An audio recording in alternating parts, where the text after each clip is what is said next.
Pero, depende na rin yun sa atin kung paano natin yun ito-take. Like, personally sa akin, nag-start siya na intimidating for me. And then yun, when I see other people's achievement naman nowadays, tinitake ko siya as like motivation din na I want to achieve those types of, achievements din. Like, gusto kong ma-reach din yung mga ganong, nila, mga success nila, and, celebrate those success with them.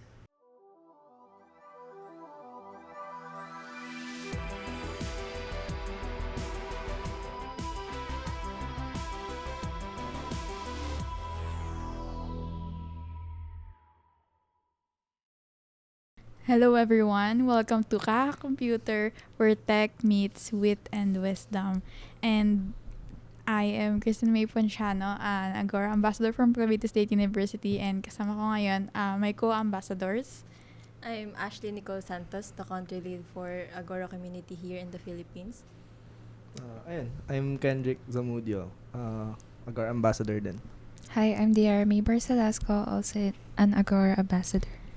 Ayan. So, our episode in this one is entitled, Do I Really Belong Here? Imposter Syndrome in Tech Students.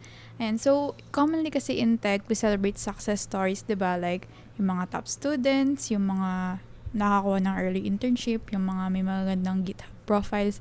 And yung hindi natin masyadong napapag-usapan is yung mga silent doubt na nararanasan ng mga tech students that they carry behind those achievements. And yun, for today's episode is itatakal natin yung imposter syndrome and bakit most ng tech students is nararanasan yung ganong imposter syndrome. So, for a background, imposter syndrome is like a phenomenon when you feel na hindi ka belong sa environment na kinabibilangan mo, or when you feel like your achievements is hindi mo deserve. Ayan. So, let me ask my co-ambassadors, like, bakit nga ba nagiging common siya among tech students? For me, sa tingin ko kung bakit siya common is because the IT and CS field is a skill-based skills, no? So, alam naman nating lahat na tech is growing fast and hindi nakaka-adapt ng yung mga students and universities agad, no? So, yung mga natututunan ng students inside the university is kulang pa. So, kapag lumabas sila sa industry or kapag natap sila ng ganong experience, they're gonna feel na mali-left out sila, of course, no? That's why it's so common. And for me, na-experience ko rin siya nung first year ako. So, yeah. For me naman, yung access to opportunities din.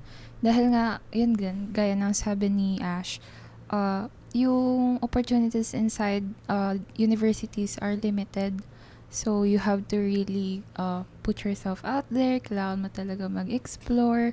Or lucky ka if someone in your university brings that opportunity in your university. So, kaya nagkakaroon din ng imposter syndrome kasi nga, limited yung reach mo sa mga bagay na meron yung iba. It's a matter of yung tawag dito, yung kumbaga sa inequality, hindi lahat ng tao parang given ng same what you call this? Opportunity. Yes. Or basta parang di lahat given same ng gamit, ganon, hindi lahat ng access to this kind of opportunities na nakikita natin sa ibang tao. So, malaking part din dito yung social media actually sa pagkakaroon ng imposter syndrome. Yep. Kasi doon na rin umiikot yung natin. And almost all almost all tech professionals, students, talagang minamarket nila yung self nila out there. And kaya ka nagkakaroon ng imposter syndrome kasi wala kang ma-market na sa sarili mo. And yun nga, nagro-root din siya sa limited na access. Sa akin naman is parang nakaka-overwhelm siya yung feeling, especially lalo if first time mong ma-expose sa mga ganun. Na, for example, may event ka napuntahan, may nakilala ka doon isang student din, same level kayo, sasabihin, ako nag-intern na ako sa ganito eh. May experience na ako sa ganito. Tapos sabihin mo sa sarili mo, wow, same level lang naman kami, pero bakit siya ang dami niyang alam? So, nasa tamang track ba ako? Nasa tamang field ba ako? Kasi parang nafe-feel mo na left out ka nga kasi hindi naman same yung naging experience nyo nung student na yun. So, nakaka-overwhelm yung feeling na yun. And syempre, nakakatakot siya bilang ikaw na gusto mo rin maging competitive sa field. Yeah, that's right. So, yun nga, proceeding to our next question na ano yung moment sa student journey ninyo na nakapag-trigger ng strongest self-doubt? So, I will answer this question first na, ayan na-mention kanina na kapag when you go out in the tech field around, when you join tech events, na-expose ka sa different types of students na marami nang nare-receive na opportunity. And personally, na feel ko to nung magta-third year na ako when I first joined a hackathon. And yun, yung first experience ko is yung mga kasama ko is yung isa doon kasi year level ko lang, like mag-third year din. And yung dalawa doon is graduating na. And then, yung sa same year level ko na ka-teammate, like, na-overwhelmed din ako kasi super knowledgeable na niya about like programming and coding and napakarami na niyang alam na programming languages. While me na, despite mag-third year na, is like parang na-realize ko like beginner level pa lang din yung knowledge ko that time na first time ko mag-join ng hackathon. So, ayun, nakapag-trigger siya ng self-doubt kasi like deserve ko ba, or do I really belong in this course? Like, alam mo yun na it took me 2 years in the computer science course na dun ko lang first natanong na sarili ko na like, tama ba tong course na pinili ko? Like, bakit ngayon ko lang tinanong sa sarili ko? Pero yun, as I move on to the journey naman, dun ko rin na sasagot yung sarili kong self-doubt question. So, ako naman, anong moment na nag-trigger sa akin yung strongest self-doubt ko is yung, nito nga, recently lang, na-appoint ako as the country lead, no? So, then, nag-conduct kami ng workshop namin sa campus. Then, sobrang na-late ako dun sa event na yun. So, dun pa lang sa na yun na leader ka pero nalilate ka sa ganong event, no? So, parang dun pa lang na, parang harsh ko sa sarili ko na, nadadoubt ko yung sarili ko na, ako ba yung strongest leader for this team? Ganon. So, yeah. Yun yung moment ko. Sa akin naman, if kay Tin is nag-start ng second year, ako third year. So, imagine, third year na wala pa rin akong alam masyado. Tawag dito, kahit pag ako na-assign sa mga developer roles, talagang ayaw na ayaw ko kasi wala nga akong alam. And tawag dito, kulang na kulang din yung natuturo sa school. And at the same time, pag ako magsa-self-study, wala rin akong alam. Di ko rin alam kung saan nag-i-start. Ako yung tipo ng tao na parang need ko talaga ng guide in life, ganun. Tapos, tawag dito, nag-start yung akin nung na-appoint ako naman as executive secretary ng AWS Club Speed. And wala talaga akong alam. Nag-yes lang ako sa role. Kahit hindi ko alam ko ng AWS. Ang alam ko lang na AWS na Amazon is yung shopping. Yung e-commerce. Yung e-commerce. Tapos hindi ko alam ko ng cloud computing. Tapos yun yung banggit na banggit palagi. Nagkaroon kasi ng first event dito sa BGC. Tapos yung mga speakers namin, tawag dito, puro cloud computing yung topic, about recent text. Talagang na-overwhelm yung brain ko sa dami ng information. And parang na-disappoint ako sa sarili ko kasi up until now, wala pa akong alam sa mga ganito. Hindi ko alam cloud computing, kung ano yun. AWS nga, hindi ko alam. Tapos, tawag dito, yung mga nagtatalk pa doon, students lang din. Like, ka-age ko pa. And third year to fourth year, ganun. Sabi ko, anong ginagawa ko sa buhay ko? Parang ganun yung tanong ko nung event yun. As in, tulala lang talaga ako. And considering si Sir Asi, yung lead natin that time, ka-age ko lang nun. Sabi ko, ka-age ko lang si Sir Asi, ganun. Pares kami ng year. So, parang doon, parang nakita ko na agad na parang napag-iiwanan na talaga ako, gano'n. Yeah, comparison is the thief of joy talaga. Real. Pero doon din nabuksan yung mata ko sa different opportunities, different na roles. Hindi lang pala limited sa front-end, back-end, and UI, UX. Parang simula na na-open din yung eyes ko sa different na path. Hindi lang ako limited sa isa. And, syempre, malaking part din doon yung tawag dito, knowledge na nag-gain ko about sa cloud computing and sa AWS. And, malaking tulong din siya na naging mas updated na ako sa tech kaysa sa dating ako na wala akong pake kung ano man ang nangyayari sa mundo ngayon. Kung may AI man. So, naging, ka na, woke sa Yeah. tech Woke. space. Enlightened. Whether you're a company looking for visibility or a community friend who simply wants to support, every contribution helps us keep delivering episodes twice a week, and even more special features. Check out our sponsorship tiers and join us at patreon.com/kakacomputer.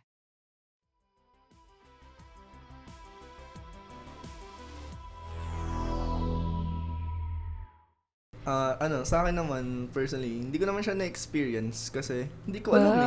Wow. Ayun, ewan ko kasi ang sa akin lang is overwhelmed lang ako kasi nga madami silang di alam na hindi ko alam. Pero sa mindset ko kasi, I take that as a challenge na kung siya nga kaya niya ba't hindi ko kakayanin? Ganun ako lagi, kaya ang naiisip ko is always challenge myself na kapag kaya ng iba, syempre kaya ko din nagawa nila. Kaya ko din gawin. So, yun nagiging mindset ko. Siguro kaya din ako nakaiwas sa ganong imposter syndrome. Kasi, for me, alam ko sa sarili ko, confident ako na kaya ko siyang gawin. Na given enough time, given enough effort, is magagawa ko siya someday, ganun, kahit hindi man ngayon. Basta malaman ko kung paano siya mag-work and kung paano siya aralin. So, as well as, isang magandang point din sa mga nabanggit nila is, exposure really matters. Kasi hindi lahat ng ituturo sa university is, magagamit mo siya, pero hindi lahat is ituturo doon. Hindi lahat ng bagay na matututunan mo doon is, baliktad. Hindi lahat na is matututunan mo sa university. So, exposure matters kasi matututunan mo yung mga ginagamit talaga sa industry, kung ano yung mga kailangan mo talagang aralin, kailangan mong matutunan na skills, na tech stack, SDKs, kung ano yung mga bagay na yun, na hindi ituturo, hindi isa-spoon feed sa inyo sa university kasi, sa ganun kasing setting is more on theoretical siya, especially since kung foundations and theories lang ang ituturo sa inyo, hindi yung applications, is makaka-help siya, pero syempre makakatulong pa rin talaga kung alam mo saan mo gagamitin yung theories and foundations na natutunan mo. Yeah, important yung may hands-on experience. So, how does social media and online tech culture make the imposter syndrome worse? What do you think, guys? So, okay. Sa akin naman, syempre sa field natin, sa tech field, like meron tayong, common sa atin yung paggamit ng LinkedIn accounts, and then doon nag-share ng mga achievements in relation with tech community, like kapag may nakatanggap na tayong bagong certification or title or may natapos tayong online course, ganyan. And yun, depende talaga yun sa'yo kung paano mo i-handle when you see the achievements of other people. Syempre, may part din na minsan na overwhelm tayo na, kunyari, merong certain person na from last month, meron siyang, natanggap na certification, and then, agad next month na parang meron siyang natapos na exam, ganyan, like, marami siyang achievements na nagagawa agad in just a short span of time. So, yun, siyempre to some people, napaka-intimidating nun. Pero, depende na rin yun sa atin kung paano natin yun iti-take. Like, personally sa akin, nag-start siya na intimidating for me. And then yun, when I see other people's achievement naman nowadays, tinitake ko siya as like motivation din na I want to achieve those types of, achievements din. Like, gusto kong ma-reach din yung mga ganong mga success nila, and, celebrate those success with them. So, ako naman, ang napapansin ko ngayon sa social media, lalo na sa TikTok, merong mga tech influencer na fini-fake yung titles nila na kesyo CEO daw, CTO, pero 10X kapag engineer. pero kapag tinanong mo naman or pinag-build mo, is wala silang alam. So, ako personally, naiinis ako sa mga ganong tao because naruruin yung tech space, lalo na sa mga beginners and sa students, So, di ko na lang i-mention, pero may kakilala ko na tinanong ko siya, sabi ko, bakit mo minamarket yung sarili mo as the go-to tech person? Kahit hindi ka naman ganun. Sabi niya, I do it for the clout lang naman daw. Pe- Pero sabi niya, hindi pa naman ako sikat, so hindi naman ako makakancel. Lo. So parang hobby niya lang daw talaga yung magpa-clout sa social media. So yeah, Oh, no. lesson learned, don't believe anything you see on social media talaga, no? So may mga ganun talaga. Sa akin naman, ang nakakatulong naman ang mindset na nakatulong sa akin para ma-overcome yung imposter syndrome because of social media is that yung quote na everyone has their own timeline, and sinasabi rin siya ng mga professional sa akin tuwing na insecure ako sa sarili ko kasi ang dami ko pang di alam. Sinasabi nila palagi sa akin na huwag kang magmadali, everyone has their own timeline. Hindi pa ngayon, pwedeng sa future, maging ganito ka, maging ganito yung role mo. So, patuloy ka lang, go with the flow. Pero, ang maganda yung mindset ni Kendrick kanina na parang maging confident ka lang sa sarili mo and i-take mo yung achievements nila not as a competition but as an inspiration para, makapag-move forward ka rin. Ayun, so sa akin naman, yun nga, since hindi ko naman siya na-experience personally, sa social media naman, pagdating sa mga ganong post, nakikita ko ayun nga, it's a way to celebrate yung achievements ng mga tao. So nakikita ko siya in a positive light na kasi pinopost nila to in order to share what they have accomplished, kung ano yung nagawa nila with their efforts na worth it naman. So ayun, wala naman siyang negative sa akin. Meron akong take dyan. If ina-follow kayo sa social media, pwede mo silang tingnan in two ways eh. Pwede mong tanongin yung sarili mo, bakit ba sila gumagawa ng content? And yung isa, anong purpose and anong goal nila, bakit sila gumagawa ng content? Meron kasing mga content creator na genuinely, they want to share knowledge, no, and they want to share their journey and their experience. Pero meron ding mga tech content creator na ginagawa nila yun for a living. So, pag for a living, of course, ang goal nila is to make money and to make views. So, lahat ng mga content na magme-make ng views, talagang gagawin nila yung topic na yun, even though na sobrang glorified and hindi talaga siya maganda pakinggan in text space. So, yun. Yeah, right. So, for our last question, so, ano sa tingin nyo yung natutulong ng mga universities and student communities sa pag-help na ma-overcome yung imposter syndrome? And addition na din na ano yung ma-advise nyo sa mga baguhan pa lang, like yung mga first year students dito sa tech field? So, yun, of course, join events lang, no? Kahit wala ka pang position or wala kang goal in mind kung anong gagawin mo sa community na yun, just join and attend events. Kahit listener ka lang, okay lang yun. Makipag-collaborate ka lang sa developers, no? And honestly naman, kung realistically, as a students, no, hindi naman tayo uma-attend because of the contents ng events. Uma-attend tayo because we want to collaborate and the exposure, no? So, yeah, honestly, me too. Hindi rin ako na-attend because of the contents. Gusto ko lang ng exposure. Yun. Ayun, so sa way na nakaka-help yung organizations, yun nga, nagbibigay sila ng opportunities, parang inaabot na nila sa'yo. Kukunin mo na lang. Kaya ang tip ko sa'yo, expose yourself. Ganon. Expose, pumunta ka sa events, makinig ka sa talks. Kasi doon mo matututunan lahat ng kailangan mo matutunan, as well as makipag-network ka sa iba't ibang tao. Kasi, ayun, ma-apply mo din sa sarili mo kung ano yung mga matututunan mo sa mga tao na yan. Bilang isang tech guy, tech person, ganun. Kung paano sila nag-grow, paano nila ginagawa yung mga ginagawa nila, saan sila galing. Kasi we all start somewhere. Also, very important, no, na mag-ask tayo ng smart questions, lalo na sa mga nilook up nating developers and leaders. And also to add, hindi ka dapat manatili as audience forever. So, need mo i-involve yung sarili mo talaga sa mga communities and sa tech. And as much as possible, mag-participate ka and mag-volunteer ka, ayan. So, wag mong hayaan wag mo i-gatekeep yung skills mo. Tama. Gamitin mo siya for the community too, so that yung mga Siyempre, pag maglo-look back ka, beginner ka lang din naman dati. So, and nakatulong yung tech community sa'yo. So, mag-involve mo yung sarili mo so that yung mga taong katulad mo before, magagamit nila yung natutunan mo. And then sila din makakapag-grow and makakapag-flourish into a leader like yourself.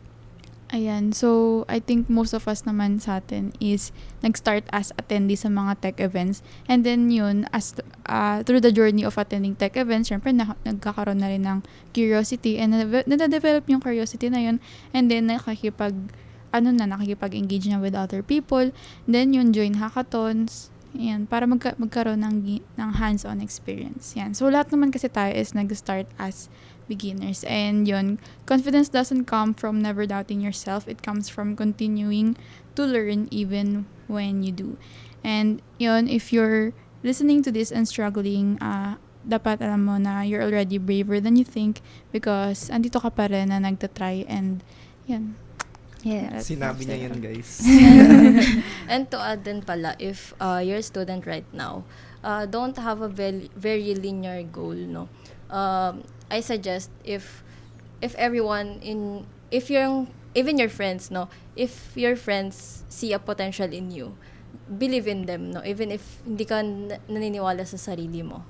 Yeah. So kasi na-experience ko yun eh. Ako kasi technically ayoko maging leader in the first place. Pero my friends and other people saw it sa akin na may potential ako maging leader and maging goated person. Ayun, don't box yourself into someone na pinaniniwalaan mong ito ka lang. Yep. Kasi everyone has infinite opportunities to grow. Yeah. Yeah. Sinabi niya yun. Sabi niya yun, guys. Yan, try lang ng try.